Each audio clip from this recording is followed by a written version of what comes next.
The Cleveland Browns versus the Las Vegas Raiders. What could possibly go wrong?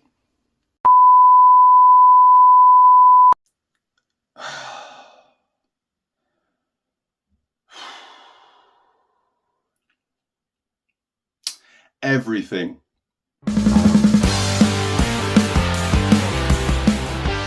Hey guys, Oliver here, aka UK Browns NFL, and this is my first ever Cleveland Browns review from the 20-16 loss against the Raiders last night. It's pretty Browns fashion that my first ever review is reviewing a game that we saw yesterday. But that being said, I'm ready to talk about it. I've had a night's sleep to digest. I say a night's sleep, I've had about 5 hours sleep, but we're here, we're ready to talk about it. As painful as it may be, I probably would rather be stepping on Lego right now than talking about this, but I'm going to do it nevertheless. So, as I said, Browns lost 20-16 against the Las Vegas Raiders. We now still haven't beaten the Raiders since 2014. We've lost our last 5 games against the Raiders, and our streak of not winning in the Pacific time zone extends. Still haven't won in the Pacific time zone since 2012. Kevin Stefanski still yet to win a game in the Pacific time zone. So moving forward, guys, let's just stop watching games in the Pacific time zone because there's no point. We're going to lose. No, I'm kidding. I will watch the Browns whether they lose by 50 or whether they win by 50. So let's jump straight into it. I'm going to do a quick little game recap. Again, as I said, I don't blame you if you want to put this bit on mute and go stand on some Lego or a plug. Rather than listen to the quick recap of this game because it was that painful. But I'm going to do it. So the opening drive, as always, went really well. The one positive, I suppose, from this offense is how good they are on their opening drives. I mean, it's kind of expected now with Stefanski. He is very, very good at those opening drives and those scripted plays. 4 opening drive scores in 4 games, 3 of those being touchdowns, 1 of them being a field goal. Watson was really good on the opening drive. He went 8 for 8, 40 yards, touchdown, had a couple of runs. The Browns went 3 for 3 on 3rd downs. Everything's looking pretty good at that point. They cap off the drive with a 1-yard touchdown to Blake Whitehead that I think a lot of people were, even some of the most diehard Browns fans were, I think they thought that was probably a created player more so than it was an actual Browns player. I don't think I've ever seen a more generic name for a tight end than Blake Whiteheart. Is it Whiteheart or Whiteheart? Whiteheart. So sorry. Yeah, Blake Whiteheart. So obviously the Browns kicked off with a good drive. They took 9 minutes off the clock. As good of an opening drive as you can get in the NFL.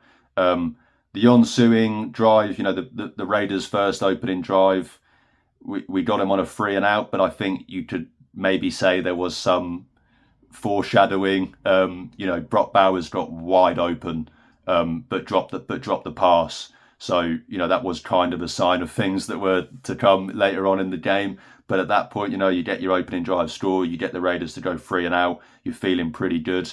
Positz then went to the locker room at this point. I think he was injured on the extra point, which is now the 2nd week in a row that we've had an O-line injury on special teams, getting a little bit annoying now. The Browns' second offensive drive, they drive down and top it off with a Dustin Hopkins 56-yard field goal, which, was good.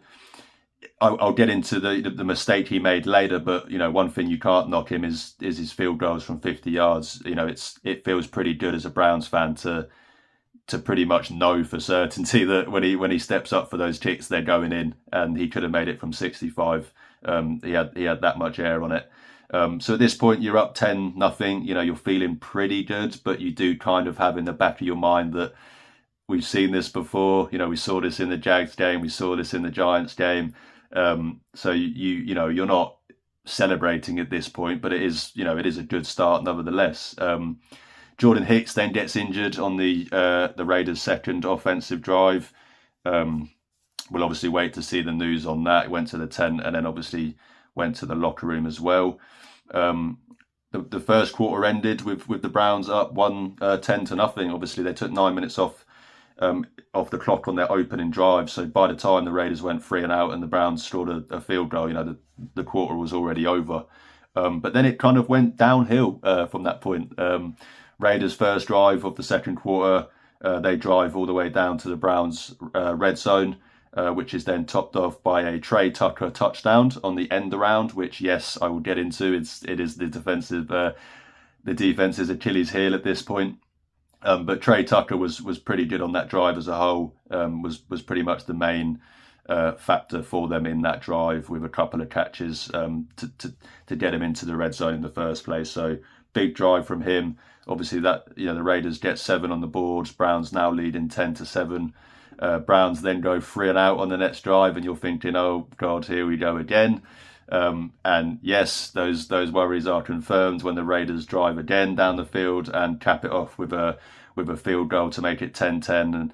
And I said that as Browns fans, we feel so comfortable with Dustin Hopkins kicking those 50-yarders.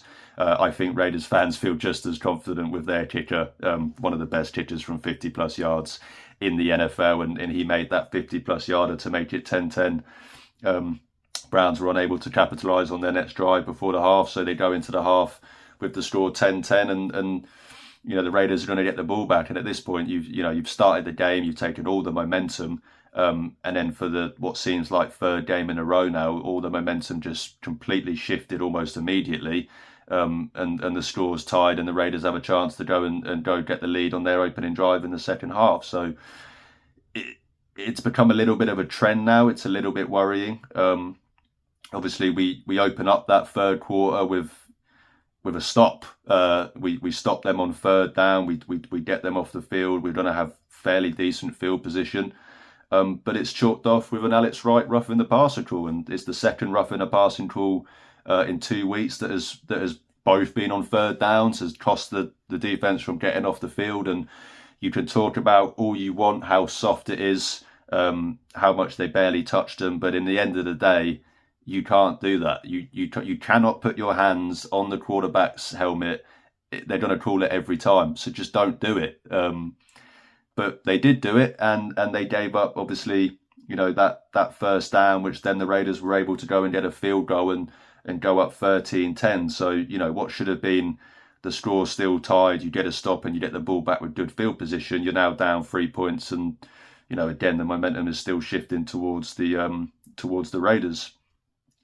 What followed this was a catastrophic interception, shall we say, and I don't just mean in terms of the nail in the coffin it kind of was on that play, but in terms of we've all had our worries with Amari Cooper so far this season. Is it that his play that's dipped? Is it that he's not 100% committed? I think people that are on the side of that he's not 100% committed have had that reinforced after the drop yesterday, which led to the interception. Watson couldn't have handed him the ball any better. He put it right on his chest, and he let it go through his hands, hits his chest, bounces up, and the Raiders get the interception. And then I'm not even sure what was the more annoying out of the two plays. You had on the very next Raiders play, sorry, my headphone fell out as it always does. On the very next Raiders play drive, they cut this defense apart. They convert multiple third downs. One of them being a 3rd and 9, which at that point you've got them backed up. You're thinking Myles Garrett. You're thinking this defensive line, and what happens? They give up 10 yards on the ground. Yep, they converted a 3rd and 9 with a run play. Just kind of topped off the day that the Browns were having, which then I think was it 2 or 3 plays later, they end up going and they score a touchdown on a play that I think 6 different Browns missed their tackles, and they go up 20-10. And at that point, you don't really have any confidence in the offense being able to come back from 10 points. You don't really have any confidence in the defense being able to, actually stop the Raiders for the rest of the game. Given how bad they were on that drive, I'd argue that was probably the defense's worst drive, which came in the third quarter. So yeah, those two back-to-back drives were very frustrating and kind of incorporated everything that we were concerned about just in those two drives alone. So, that resulted in 20 unanswered points, and it's unacceptable to give up 20 unanswered points to a team like the Raiders, and not even put up a fight in defiance of it. It kind of played into some of the concerns we've had with this defense and what I said in the pregame, not being locked in.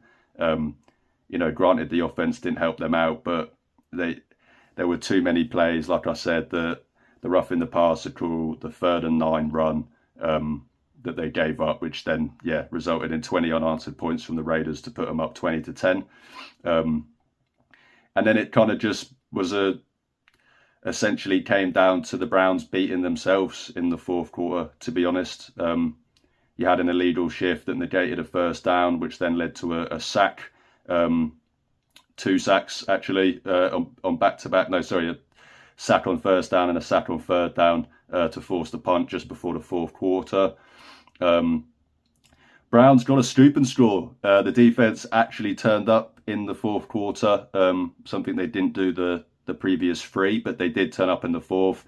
Browns got a scoop and score after JOK, and I'm not sure which one of the two, but JOK and Isaiah McGuire were both in there, forced a fumble, which Rodney McLeod was able to return for a touchdown. And then we get to the disappointing part of Dustin Hopkins, something that he has done a couple of times now for the Browns, a missed PAT. The score should have been 17-20, and then you only need a field goal on your ensuing drive to tie the game. But that missed PAT keeps it a 4-point game, which means you need to get a touchdown. So obviously that did come back to bite us, as I'm sure most of us thought it would when we saw him miss it. But yeah, as I said, the defense stepped up pretty much for the rest of the fourth quarter. They got the stops when they needed to. The Browns had a massive 80-yard touchdown chalked off. To be honest, it was an incredible play from Watson. Kept the play alive, managed to lead Amari Cooper down the field, and what should have been a redemption touchdown for both Watson and Cooper ended up being called back because Nick Harris was called for the hold. And I know the guys on the broadcast want to say that the second angle made it justifiable. I've had a look at most angles and I struggle to see a hold there. I personally think that was a bullshit call. But in the end of the day, they didn't do enough outside of that to win the game anyway. So I'm not one of these people that are going to sit here and say that was the reason they lost, because it wasn't. But of course, it is a very annoying thing to happen in the moment. As I said, Browns defense kept forcing 3 and outs, and the Browns ended up having three attempts to go and win the game, 3 drives, and they were unable to do it. Unfortunately, we had on the last drive, we thought maybe that would be the one.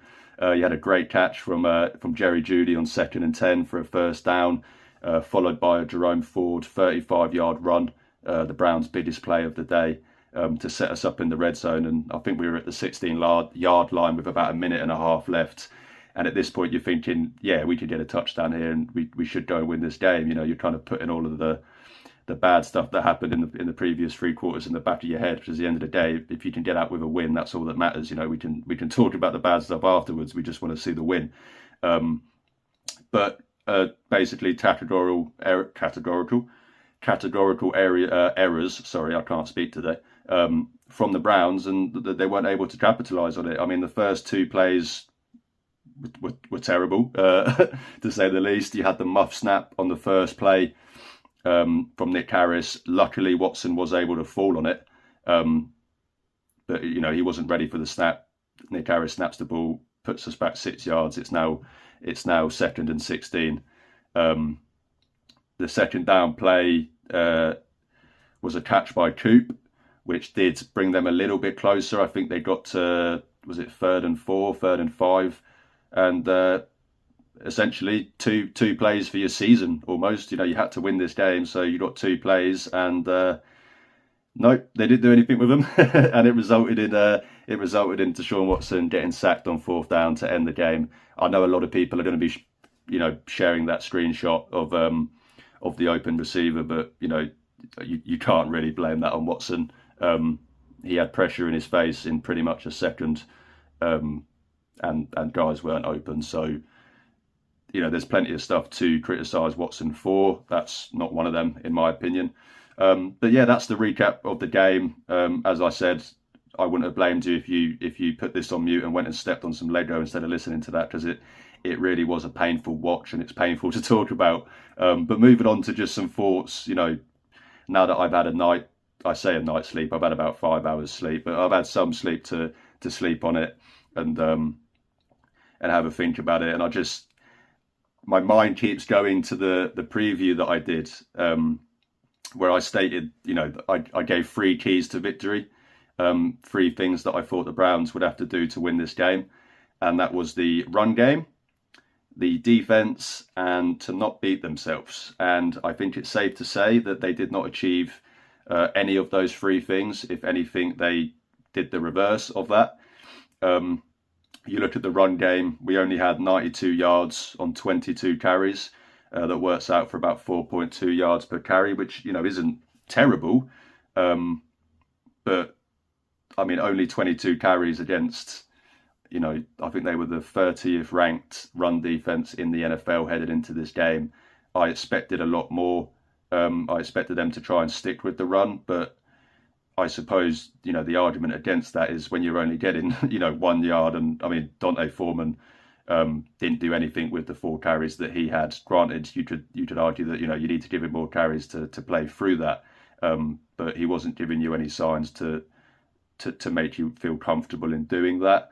I mean, the run game was dreadful. I mean, you look at the 92 yards, take away Jerome's 35 yards on the final drive, and you're looking at about 20 carries for 60 yards. Not a good day. Not a good day for the run game, and it is worrying me. I did think that they would be able to run the ball in this game. I mean, if there's any team that you can run the ball on, it's definitely the Raiders. But they still couldn't. So this run game is starting to become a concern for me. That does play into the O-line. I mean, the O-line is a serious problem right now. We've kind of been able to tape over the wounds in the last couple of years, but I think it's just, a collection of it just finally boiling over. I don't think the Callahan thing is got anything to do with it. You look at the Tennessee Titans offensive line, they're just as bad as the Browns right now. There's coaching is important, but, there's only so much coaching can do. Coaching can't coach you to be healthy. Coaching can't coach you to not hold. And in the end of the day, if you suck, you suck. I mean, there's only so much coaching you can do. I think it's more just a collection of the key starters on that line are getting old. They are past it. You compile that with the injuries and the lack of investment that we've put in the O-line the last year or so. I just think that's the reason. I just think it's a really worn out offensive line that is really in need of a complete rebuild. It's why I was pounding the table this year for a tackle at 54. 3 of my guys, obviously Kinsley Suamatiea, Roger Rosengarten and Kyron Amadeji were all there at 54. I got very excited when they were. Unfortunately, the Browns went another route and picked a player that we've not yet seen this year because he's been on the commissioner's exempt list. I'm not one to bang the front office for decisions they made. They're a lot more smarter than me. But it is hard to not think back to that when you see the problems of the O-line. And I mean, just to top off the O-line, they're getting absolutely abused on stunts. They are unable to pick the stunts up. They're unable to shift the protections. It's getting really bad. There's no way of sugarcoating it. The O-line is arguably the biggest problem on this offense right now. It's not good. So when I put my keys to victory the run game, you look at how I say bad, but I'd say disappointing the run game was this game. Factor that in with the continued O-line problems. Yeah, we didn't get much out of that run game and it wasn't able to help us. The second thing I mentioned was the defense. It wasn't that I was criticising the defense. It's not that I think that the defense is being bad. It's just that I think they needed to limit a few things, i.e. the missed tackles and giving up big plays. And they did an okay job limiting the big plays on the passing side of the ball. I don't think they gave any explosive passing plays up in this game. I think the longest play of the day was an 18-yard pass from Gardner Minshew. So they did well on that, but they let the 32nd ranked run attack in the NFL run for 152 yards on 4.9 yards per carry on them. It's unacceptable. It's not a good run game, and you made them look like, prime Derrick Henry. It's not acceptable. You gave up 6 10+ yard runs on the day.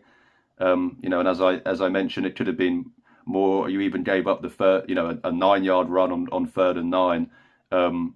So it could have been 7 or 8. I mean, yeah, they weren't able to stop the Raiders' run game, which is a big worry. I'm not ready to pull the plug on this defense. I do still think they have a lot to offer, but I think the scheme with how aggressive they are and how much they bring those linebackers up, they got cut up by the Raiders' run game, which, as I said, was the 32nd ranked run game in the NFL heading into this game. So if you do get cut up by that run offense, then I don't think you're a very good run defense. But I think the biggest takeaway from the defense is, can they tackle? Does anyone know? If anyone given a ring and asked if they know how to tackle? Because wow, it's been a massive problem. Something that they did so well last year. You look at last year, even some of the tackles that they missed, they did enough. They were able to cause the guy to stumble, cause the guy to trip, which then obviously meant that a second guy was able to get to him. This year, they're just missing tackles all over the place. And I think it just, you compile that with the giving up the explosive plays, whether it be in the passing game or the run game, obviously this game being the run game, and their kind of inability to fend those end arounds, the screens and the reverses, it's hard to not come to the conclusion that teams are just using their own aggressiveness against them. They know Jim Schwartz likes to be very aggressive with that defensive line. He likes to send quite a few guys. He likes to bring guys up from the safety positions. He likes to bring those linebackers up. And teams, I think, have started to figure that out, and they're using our aggressiveness against ourselves, which is why we see so many of these screens and end arounds go for big chunks of yards. Because if they miss the first guy, they've got a lot of green grass to run in. So yeah, the defense, it wasn't, don't get me wrong, it wasn't the biggest concern of this game.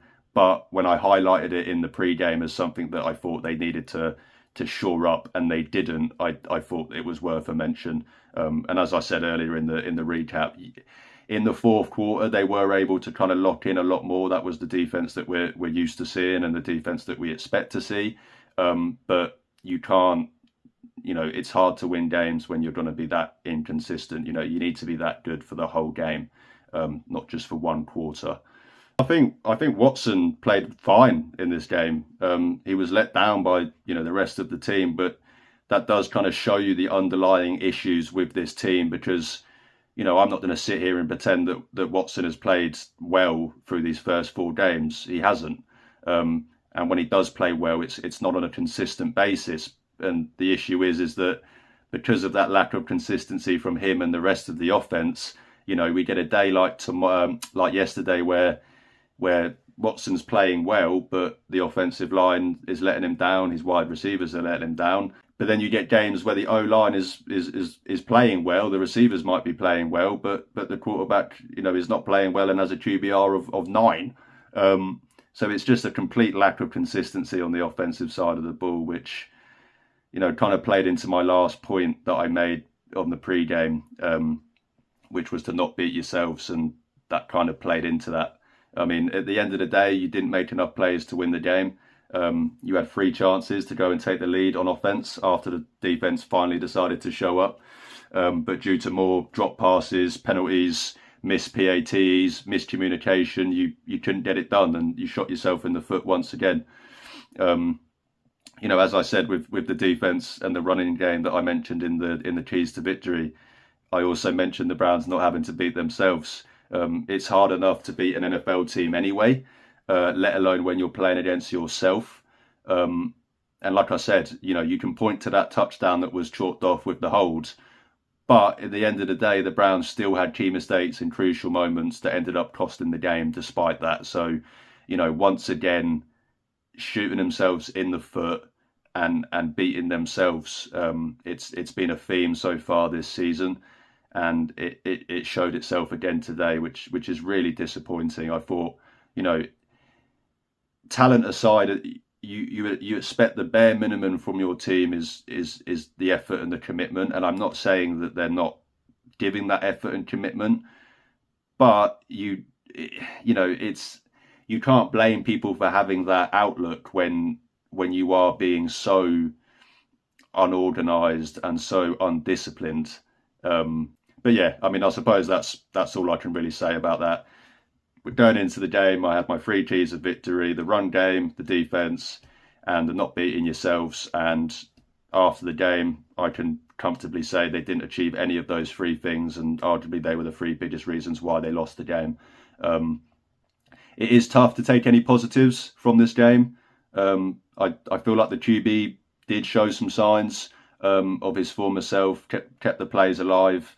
I mean, Jerry Jeudy is another slight positive you can take from this game. He does look like he can be a future wide receiver 1, in my opinion. And I think best case scenario is probably going to be that he will become the wide receiver 1 next year, move off from Amari Cooper. And, if you can bring some other guys in and your wide receiver 1's only making 17 million a year, that will be a brilliant investment. So if that can be the case, that will be a good thing long term for the Browns. But I mean, yeah, as I said, it's hard to take positives. Overall, the offense once again couldn't score more than 20 points. The defense gave up crucial plays that cost them. And, I think a lot of fans are going to be sat here this week looking at the schedule and thinking, wow, this was meant to be the easy part of the schedule. This was meant to be where we were, I think a lot of us had us going 5-1 or 4-2, at a minimum 4-2 over these first 6 games, given how the schedule played out. And now, at very best, they can go 3-3 with the schedule only getting harder. So they've got their work cut out for them. You're currently 1-3. You're going into Washington next week to play an incredibly in form Commanders offense. Their last 2 games, is it 40 they've scored in both games? Jaden Daniels looks incredible. Looks like the clear front runner for Offensive Rookie of the Year. But I suppose that is one positive, is that we get to watch Jaden Daniels play football next week. No, I'm kidding. Yeah, they have their work cut out for them. There's not a lot of positives to take from this game. Maybe as I watch the tape, when the All 22 comes out, watch some of the tape, maybe I'll have more positives to take from this game. But just as a quick thoughts, the day after, it's hard to take any positive from this game. It really was that bad of a loss. But hey guys, the best thing about sports is that there is always next week. So as bad as it gets, there's always a chance to redeem yourself next week. We've still got the Buckeyes. The Guardians start their playoff push. Is it this week, I believe? It's easy to get doom and gloom. It's easy, especially as Cleveland sports fans, it's easy to let this thing bring us down and, ruin your whole week at work. And you're walking around with a face like a slapped arse all week. But it's important to remember that it is a sport, guys. As much as we get passionate about it, there's always next week. There's always a chance to redeem yourself. So as angry as we get, stay calm and never let it actually ruin your actual mood and your everyday life, because it is just sports. But that would do me today for my first ever Cleveland Browns review. I'm sure I will get better at these as I go along, try and find a format that works for me. But I just wanted to get on here, give my thoughts on the Browns 20-16 loss against the Raiders yesterday. Please, if you haven't already, give this channel a subscribe, give this video a like. I'm I don't want to achieve anything from this other than, creating a community of Browns fans that I can interact with. Me in the UK over here, it's hard to talk football. There's not that many people that want to talk about it. So all I'm trying to do is create a community of Browns fans that, that I can feel a part of. And, if there's 5 Browns fans that I get to talk to every day, that's me happy. And, that's something that I would love to do. So please drop me a subscribe, drop this video a like. You can check the links in this video or the links in my bio to see where you can follow me. You can see all of the other podcast stuff that I do. I also do an NFL podcast over at Hurdle the Line and a US sports podcast over at Midnight Sports. You can see the links if you want to check any of those out. But thank you so much, guys. It's not a victory Monday, it's a losers Monday. It's easy to get worked up and get annoyed about it, but let's stay positive. Let's look for next week, and I'll see you guys then.